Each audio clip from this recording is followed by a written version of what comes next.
Okay, this video contains the solutions for the first three free response problems from the 1998 AB test. And we'll skip some parts of things we have not done yet. So number one, we're going to do parts A and B. And we are allowed to use our calculators for these first three problems. So let's see. Part A, find the area of the region R. Let R be the region bounded by the x-axis. The graph of y equals the square root of x, and the line x equals 4. Let's make a sketch of that. You could graph this too on your calculator, that's fine, but we should be pretty familiar with that. So there's that. When x equals 4, it goes through the point 4, 2. And the line, that's a vertical line, so we're talking about this area. Well, that area is just the integral from 0 to 4, the square root of x dx. You can do that by hand, but why do it by hand if you're in the calculator section? Let's go Math 9. We want the area under the square root function, comma x, comma 0, comma 4.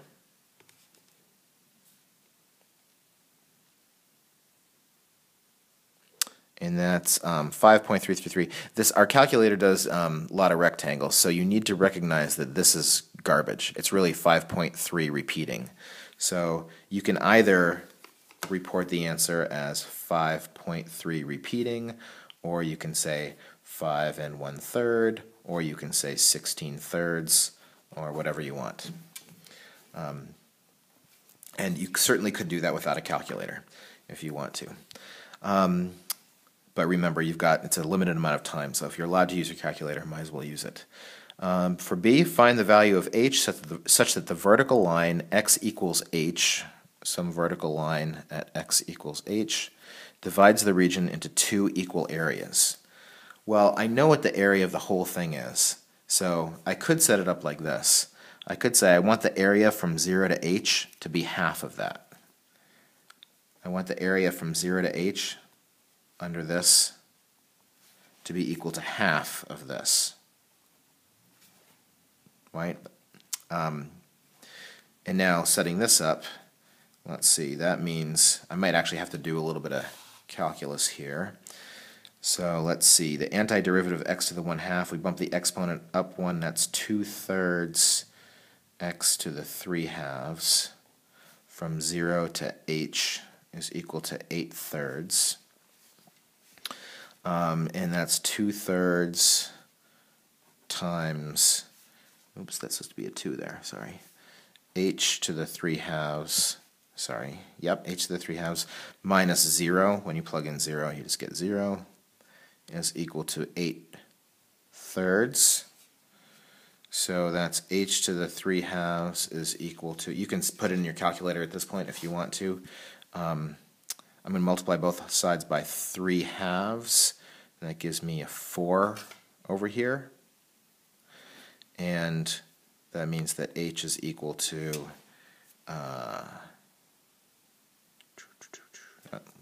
calculator, let's see. If I want to solve for h here, I need to raise both sides to the 2/3, right? The 2/3. To get h. So you could leave your answer as that. You could say it's 4 to the 2/3. We're in the calculator part, so you could say, hey, I can do 4 raised to the 2/3 power. It's 2.520. 2.520. And then we don't know how to do volumes yet, so we are not going to do parts C and D. Number 2, I think we can do all the parts of this one, I believe. Let's see. We've got this function, f of x is equal to 2x times e to the 2x. Find the limit as x approaches negative infinity and as x approaches positive infinity of this function. Well, we can think about that, we can graph it, and there's lots of things we could do here. I'm going to just think about it for a minute, and then maybe I'll graph it, and we can confirm our instincts here, or our analysis. So if we plug in x is equal to negative infinity, I would get 2 times negative infinity times e to the negative infinity. And e to the negative infinity is the same as 1 over e to the infinity. So let's see. This is what I'm doing here. I'm plugging in negative infinity, which you can't really plug in infinity or negative infinity, but we can think about what's happening here. So that's equal to 2 times negative infinity is just negative infinity.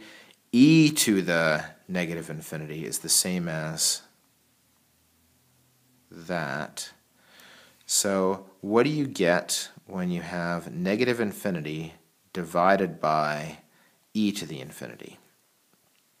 Well, my instinct would say that this infinity is getting bigger faster, so I think that that's going to be driven down to 0. Now let's look at the graph and see if that is in fact true. So, oops. Y equals 2x times e to the 2x. And oops. And delete the rest of that. And I'm going to go to the standard window. Zoom 6. Yeah, it looks like it's hugging the x-axis here, and it looks like as you go to infinity, it's blowing up to positive infinity. So you get those pretty easily from the graph. So the limit, just be careful, Eddie, to write your answer very clearly here. So the limit as x approaches negative infinity of f of x is equal to 0. I've got a nice box around that, so we know that that's the answer. And the limit as we approach infinity is infinity, right? We can see that because it's blowing up in the graph there. Looks like it's getting to infinity in a hurry. Okay, find the absolute minimum value of f and justify that your answer is an absolute minimum. Okay, well, it looks like it's got a minimum right in there somewhere. So let's see, the second calculate, find the minimum. It looks like it's in between here and here. So they want the absolute minimum value of the function. So that's this, right, which is negative 0.368. Absolute minimum at x, of the function is, I almost said at x equals, but we're not looking for the x equals, we're looking for the f, right? Is negative 0.3, what did I say, 368? Negative 0.368. Now, how do we justify that it's an absolute minimum? Well, we got to look at the derivative to do that. So you can't just say, because I looked at the graph. That's not an okay justification. Because who knows? I mean, we might have missed something. There might be something happening off the screen that we didn't see. So the derivative of this function is, if I treat this like the first and the second, then using the product rule, I've got the derivative of the first times the second plus the first times the derivative of the second. And that 2 comes out because of the chain rule. So to find maximums and minimums, I would set this equal to 0. And let's see, factoring out the 2e to the 2x, looks like I can factor that out. I would leave behind 1 plus 2x, and this is equal to 0 only at x equals negative 1/2.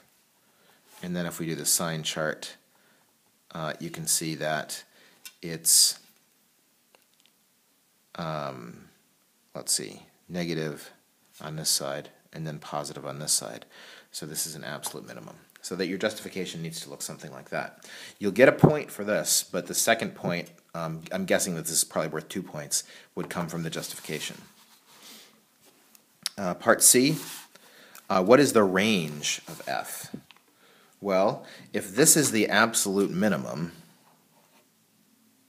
if that's the absolute minimum and it blows up to infinity, then I think the range is from negative 0.368 to positive infinity. That's a very pre-calculus kind of question. You're not real likely to see that on the BC test, but it's a pretty easy question. It falls right out of this. I'd guess that that's probably only worth 1 point. D, consider the family of functions defined by, instead of a 2 there, what if it's just some number b? Show that the absolute minimum is always the same for all non-zero values of b. All right, well, let's see if we can do it here. The derivative of, maybe we should call it y prime so we don't get confused with our f function. The derivative of this function with the b's in it, which would look just like this, except it would be b e to the bx plus bx times e to the bx times b, right? That's doing exactly the same thing as we did here, but now all our 2's are b's. And then setting that equal to 0 to find where that minimum value is, I can do the same thing. I can factor out a be to the bx, and then I'm left 1 plus bx.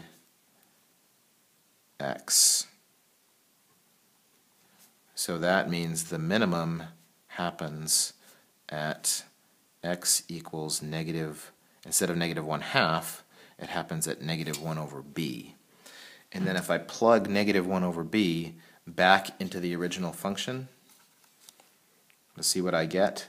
That would be b times negative 1 over b times e to the b times negative 1 over b, which is equal to, the b's cancel out here and here, negative e to the negative 1. It's always equal to negative e to the negative 1. And you can check that. I'll bet you $5 bazillion that negative e to the negative 1 is that. All right. Last calculator problem. We've got a graph of a velocity function here, so some of the things we might just think about before we do anything. The slopes of this would be accelerations, and area under this would be total distance traveled or displacement. Since this is always positive, those two things are equal to each other. Since this thing's always moving forward, it's always got positive velocities. So don't be fooled. This does not mean it turns around. It just gets faster and faster and faster, and it slows down a little bit, but it doesn't turn around, right? Just like you were going, what is this, feet per second?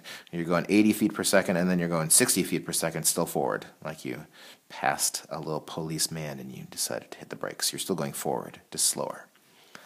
All right, so let's see what they want to know. And here's a whole bunch of values from here. Car traveling along a straight road. Table gives velocities at every 5 seconds. Okay, so part A.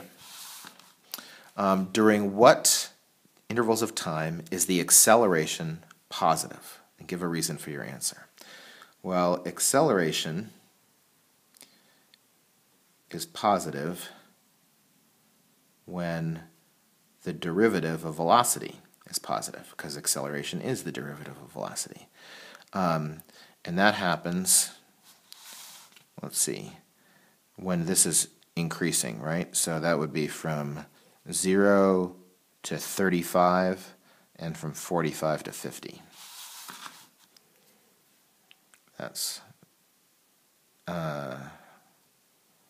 from t equals 0 to 35 and from t equals 45 to 50. And you can write those as intervals. It's 0, 35, and 45, 50 if you want. Right? And that's our reason. That's perfectly fine for a reason. Find the average acceleration of the car. Average acceleration. When you see average, that means you're going to be actually finding a slope with 2 points. So average acceleration of the car from 0 to 50. So I'm just going to use those points. So let's see. The 2 points are, for the velocities, are time 50, it's going 72, right? That's this point. And then 0, 0. So finding the slope, I have 72 minus 0 over 50 minus 0, which is equal to 72 over 50, which is 1.44. And don't forget to put the units there. That would be feet per second squared. Right, that's the average slope. Find one approximation for the acceleration of the car. An approximation also means we're going to be using slope, right? Because we don't have an actual function for this. At time 40, and show the work that leads to your answer. Well, how do I find the slope at time 40? Because that's only 1 point. There's a couple ways you can do it, but the best way is going to be to find the slope, the 2 points on either side. Right? So in other words, if we want to know what the slope is right here at 40, if you take the points on either side of it, that's going to give you a pretty good approximation for that.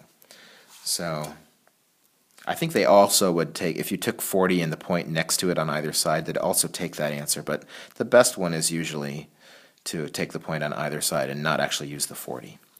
So using those 2 points, I get, let's write down what those points are. I'm going to use 35, 81, and 45, 60. So that average slope, again, our approximation would be 60 minus 81 over 45 minus 35. And that's negative 21 over 10, or negative 2.1 feet per second squared. Please don't forget the units. And then last, approximate the area under this with a Riemann sum using the midpoints of the 5 subintervals of equal length. All right, midpoints. So since there are 10 here, these are my, oh boy, this is going to be confusing because I drew that there. Let's do it here. There's 1 interval, 2, 3, 4, 5. Right? So the midpoints are, whoops, here. Okay? So I'm using these values.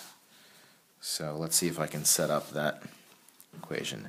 Each one of the rectangles is 10 seconds wide, right? It's 10 wide.